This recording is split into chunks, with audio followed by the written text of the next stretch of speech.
माझा कट्ट्यावरती तुम्हा दोघांचं मनपूर्वक स्वागत. थँक्यू. हमीद आणि मुक्ता, खूप दीर्घ प्रतीक्षेनंतर काल न्याय मिळाला.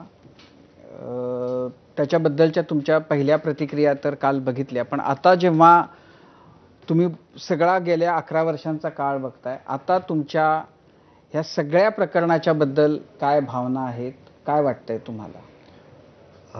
खरं तर काल व्यक्त केलेल्या भावनाच आज पण आहेत. कारण 11 वर्षाचा हा म्हणजे खूप मोठा कालावधी आहे आणि एका बाजूला प्रत्यक्ष मारेकऱ्यांना शिक्षा होणं ही छोटी गोष्ट नाही आहे, ही महत्त्वाची गोष्ट आहे. कारण ज्या यंत्रणेमध्ये आपण राहतो, ज्या स्वरूपाचं राजकीय सामाजिक वास्तव आपल्या आजूबाजूला आहे, ज्या स्वरूपाचा तपास झाला, त्याच्यामधल्या अडचणी, त्याला हायकोर्ट मॉनिटरिंग लागलं, या सगळ्या पार्श्वभूमीवर 2 जणांना शिक्षा झाली, जन्मठेपेची शिक्षा झाली, हे मला वाटतं महत्त्वाची बाब आहे. ॲट द सेम टाईम हे देखील तितकंच महत्त्वाचं आहे की ते प्रत्यक्षामध्ये मारणारे हात होते आणि न्यायालयाने त्याच्या जजमेंटमध्ये असं म्हटलेलं आहे की ही 2 माणसं ही स्वतःच्या जीवावरती हे करू शकणार नाहीत. त्यांचं काही डॉक्टर नरेंद्र दाभोळकरांशी वैयक्तिक वैर नव्हतं. त्यांनी एका विचाराचा पराभव करायचा म्हणून डॉक्टर नरेंद्र दाभोळकरांचा खून केला आणि त्याच्या पाठीमागं काही ना काहीतरी संघटनात्मक शक्ती उभी आहे, त्याच्यामध्ये राजकीय हस्तक्षेप देखील असू शकतात असं जजमेंटमध्ये म्हटलेलं आहे.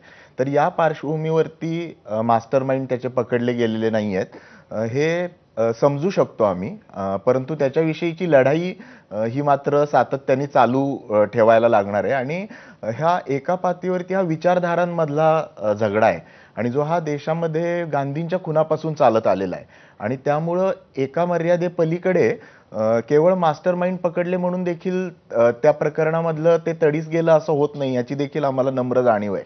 त्यामुळे एका बाजूला काम चालू ठेवणं, दुसऱ्या बाजूला जे मिळाले नाहीत त्या सूत्रधारांना पकडण्यासाठी प्रयत्न करणं आणि तिसऱ्या बाजूला जे काही प्रत्यक्षामध्ये शक्य झालेलं आहे ते देखील लोकशाही अवकाशामध्ये कमी बाब नाही असं समजून समाधान मानून पुढे चालू लागणं ही आमची भूमिका आहे.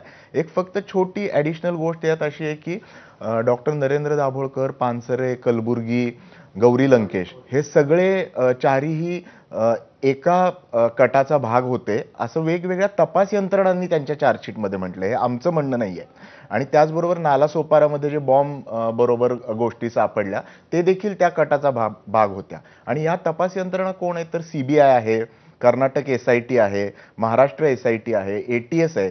म्हणजे या रूढ अर्थांनी सध्याच्या सत्ताधाऱ्यांच्या आदेशाखाली काम करणारे यंत्रणा आहेत आणि त्या यंत्रणांनी केलेला तपास ऑन रेकॉर्ड असं म्हणतोय.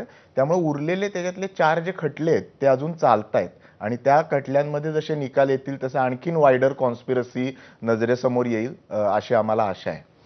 मुक्ता, जेव्हा म्हणजे काल हा निकाल आला तेव्हा तुमच्या